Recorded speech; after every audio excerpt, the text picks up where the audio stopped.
Assalamualaikum warahmatullahi taala wabarakatuh. Dr. CENGİZ, Professor Dr. CENGİZ TORAMAN, yes, right, for chairing the session. Good pronunciation. Yes, thank you. I know everyone is tired. This is the last presentation. I will try my best to make it as simple as possible. It's already 11:30 p.m. in Malaysia. I would also like to acknowledge the presence of my dearest colleague and friend, Assistant Professor Dr. Sheila Ainun. The reason I'm here today is because of her invite. Thank you very much, Dr. Sheila, for your kind gesture to link me with ASSAM.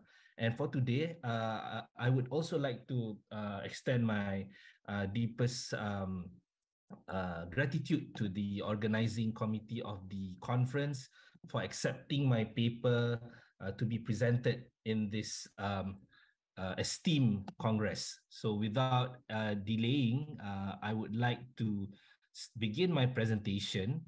And the title of my presentation tonight is, let me minimize this and hide the floating. Okay, the title is SULU Arbitration, Ridiculous Claims of a Long Lost Sovereign. We have been listening to presentation by the professor from Uzbekistan, and then from Pakistan/Morocco, and then just now we listened to an in-depth analysis by our professor from the United States on Kashmir. So now I would like to draw your attention to Southeast Asia, whereby before that, let me just introduce myself.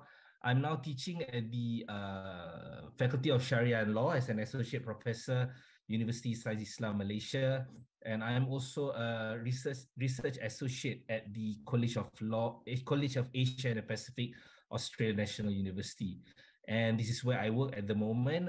This is the nearest university to the main airport of Kuala Lumpur. So if you happen to visit Malaysia, happen to transit via the Kuala Lumpur International Airport, KLIA, this is the university that is nearest, the nearest public university to the international airport. I might say that this is actually Malaysia's gateway university, as it is located very close to the international airport. As I mentioned earlier, we have been listening to a number of presentation focusing on Central Asia, focusing on South Asia, focusing on other parts of the world. Now I would like to draw your attention to Southeast Asia, particularly my country, Malaysia, which, let me just explain, divided into two parts, the Malay Peninsula on the west, and the Borneo states of Sabah and Sarawak in the east. And today I would like to focus on the state of Sabah, which is located here on the eastern part of Malaysia. Why is this state so important? Because at the moment, there is a long lost sultanate that was established in the 15th century, ruling some parts of the Sabah territory, and this sultanate was abolished in 1915. And until today, even though Sabah has become part of Malaysia, there has been ridiculous claims of compensation from the descendants of the Sultan of Sulu to claim money for what Malaysia owed to them, which in actual fact, we did not owe anything to them because the Sultanate is long gone. Let me give you a brief introduction to the history of this region. Sabah, the state of Sabah, is part of the Malay archipelago, which is all this area over here. We call this the Malay world, which was the cradle of civilization, where a number of pre-Islamic kingdoms have emerged before Islam came to this region in the 14th century, beginning with the Malay kingdom of Sriwijaya that ruled this area from 7th to the 13th century AD. This kingdom was so huge that Arab accounts state that the empire was so vast that the swiftest vessel would not have been able to travel around all of its island within 2 years. And after that came the Kingdom of Majapahit based on the island of Java over here that ruled much of the archipelago. And finally came the Sultanate of Brunei. Brunei, you know, the country that it still exists today as a sovereign state, used to rule much part of the Borneo island, to the extent that the word Borneo, the island of Borneo, is a corruption of the name Brunei. As you can see on this animation map over here, before the arrival of the British colonizers in the 19th century, Brunei used to be a formidable kingdom, ruled almost all parts of Borneo, including southern Philippines and the state of Sabah. But when the British arrived, the Sultanate, I mean, when the Western colonizers arrived, the power of this Malay Sultanate of Brunei diminished bit by bit. And this was the Sulu Sultanate at its height. It used to rule some part of Sabah, and now it is claiming compensation from Malaysia, stating that we are actually using resources that that actually belong to them, even though the Sultanate is no longer there. Okay, to give you a brief idea, Sabah as a state in Malaysia today used to be ruled by the Brunei Sultanate. You know, in my previous two slides, I had shown to you the vast empire of the Brunei Sultanate before it diminished bit by bit with the arrival of the British. And then in 1685, the territory of Sabah, especially the eastern part, was transferred to Sulu, the empire that I mentioned earlier on. And then in 1878, the territory was transferred to the North Borneo Chartered Company, owned by the British. And the Philippines, which a country that is located not too far from Sabah, was ruled by the Spanish beginning 1521, before the sovereignty over the Philippine Islands was transferred to the Americans in 1899. And then the Sulu Sultanate, which ruled this area over here, was annexed as part of the Philippines in 1915 and later 1917 through the Carpenter Accord. Okay, through the Carpenter Accord.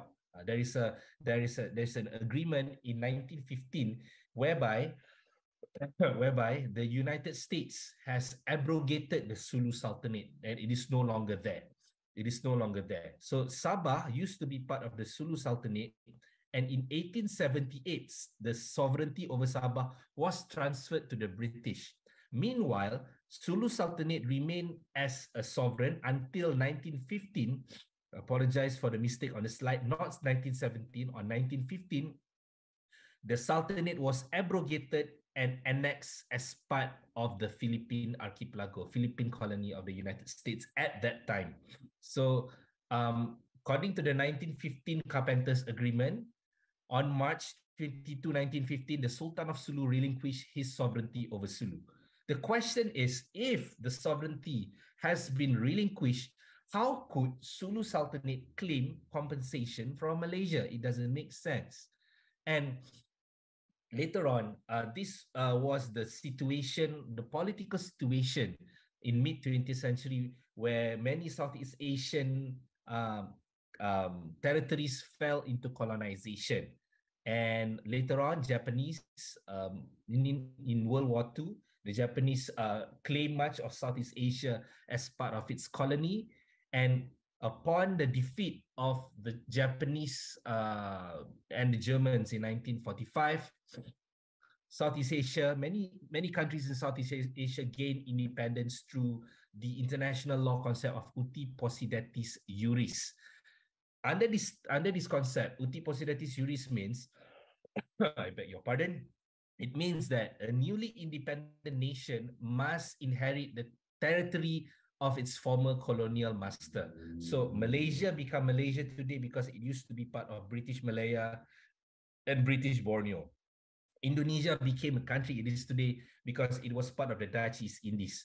The same goes with the Philippines, East Timor, and other parts of Southeast Asia.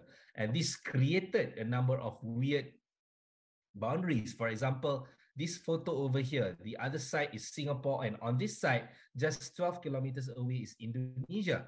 So in the past, it used to be part of the same territory, the same kingdom that the old kingdom, the ancient kingdoms that I did mention earlier in my presentation. So now they become separate into two different countries because Singapore was colonized by the British, Indonesia was colonized by the Dutch, and when they gained independence, they became two separate nations. Together with this, the other side belongs to Malaysia. On this side, the island belongs to Indonesia. And also this, on that side is Thailand, this side is Malaysia. And for Sabah, as it used to be part of the British colony, when it gained independence within Malaysia in 1963, this was the boundary lines that separated Sabah and the Philippines later on, when Philippines were liberated from the American rule. So this area that used to be part, if you look at this map over here, if you look at this map that I prepared earlier on, Sabah used to be part of the Sulu Sultanate in the past, but because of the changing of power, changing of the ruling power, and later on through the concept of uti possidetis juris, Sabah now became part of Malaysia because Malaysia succeeded it from United Kingdom, whilst Philippines became another country as Philippines inherited it from the Spanish or the American rule. So Sabah right now no longer belong to Sulu. That's the most important thing that I would like to explain to everyone. Sabah no longer belongs to Sulu, and Sulu is no longer there. It was abrogated in 1915. And Federation of Malaya gained independence in 1957, and according to a report, upon independence of Sabah and Sarawak, upon Sabah and Sarawak being federated into Malaysia, the findings of the Cobalt Commission says that 2/3 of Sabahans, people of Sabah, support the formation of Malaysia, and that's why the Malaysia today is formed by two parts: the peninsula, which gained independence in 1957, and then it was later federated with Sarawak and Sabah in 1963. Sulu was no longer in the picture. Okay, so if you look at international law, under the Montevideo Convention 1934, in order for the political entity to be recognized as a sovereign state, it must possess a territory, number one. Number two, having a population. Number three, organized government. And number four, capacity to make agreements with other states. Based on this requirement under the Montevideo Convention 1934, Malaysia is a sovereign state. Sulu is not a sovereign state because it is no longer there. It is no longer there. It has been abrogated by the American rulers in 1915.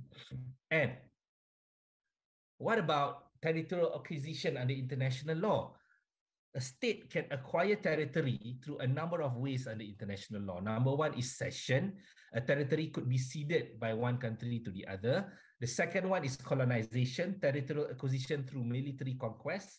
It has been this method has been highly declared as illegal today, even though some parts of the world are still being colonized by other countries through military conquest.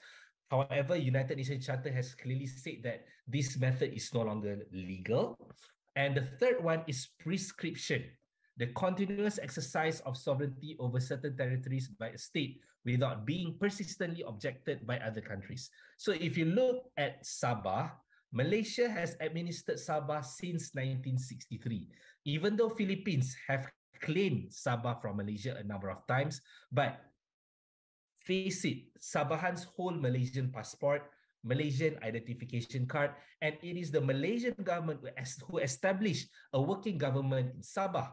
So how this, in a way, shows to the world that Malaysia has continuously exercised sovereignty over Sabah without being persistently objected by other countries. We have never gone to war with regards to Sabah with the Philippines. There's never been a war like what happened in Kashmir with regards to Sabah. So this is an indication that the whole world acknowledges Sabah as part of Malaysia. And I have come to my conclusion, can the SULU, the long gone, the foregone SULU Sultanate claim compensation from Malaysia for Sabah? Okay, these are my answers here. Sabah originally was ruled by Brunei before it was placed under the influence of the SULU Sultanate. And then the sovereignty over Sabah was transferred to the British with payment of cession money. Okay, with payment of cession money. But we have to remember that the payment was made in the past, but the Sulu Sultanate lost its sovereignty through the Capital Agreement in 1915. So there is no need to, we do not owe them anything for that matter.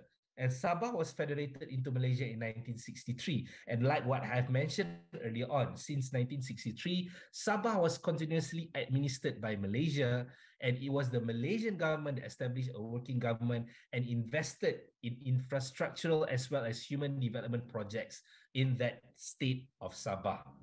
Sulu is a long-lost sovereign that has no rights over Sabah, what more claiming compensation over it. So with that, I would like to end my presentation, and I would like to invite you, if you wish to read more about what I have written on this matter, please visit my website where I have compiled all my articles, my short articles, and also my journal articles that I've written. The links are all here, and I would like to invite everyone from Turkey and also other parts of the world to visit Malaysia. But I totally agree with one of the speakers just now.